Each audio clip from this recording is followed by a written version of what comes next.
Microsporogenesis. That is the formation of the microspore from the microspore mother cell is known as the microsporogenesis. The stamens or the microsporophyll develop in form of outgrowth.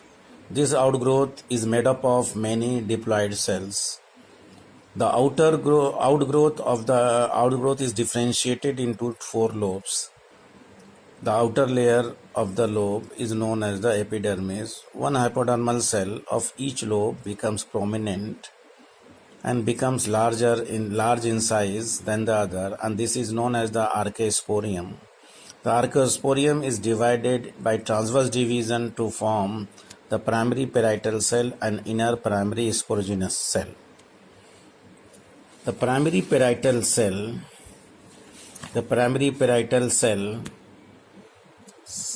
divide by transverse division to form the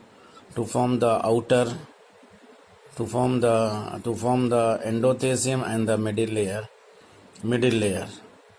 The epidermis single layered, endothelium one layer, middle layer is 2 to 3 layers. So the total wall of the anther consists of 4 to 5 layers. Primary sporogenous cells divide and redivide to form the sporogenous tissue. Sporogenous tissue again form the outer layer, form the tapetum, and the inner layer form the microspore mother cell. Each cell of the microspore mother cell is diploid, which after reduction division divide to form the four microspore, that is also known as the pollen grain.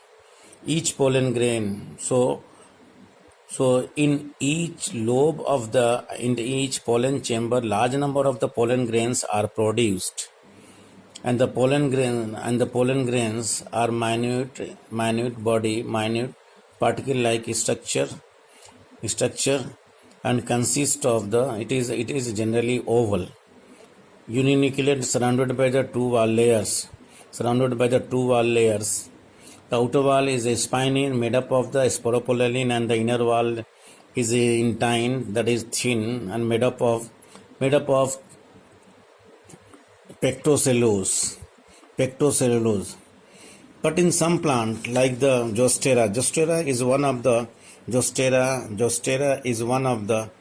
angiospermic parent, which is marine. Generally the angiosperms are freshwater, but Zostera is marine, where the pollen grains are needle-like.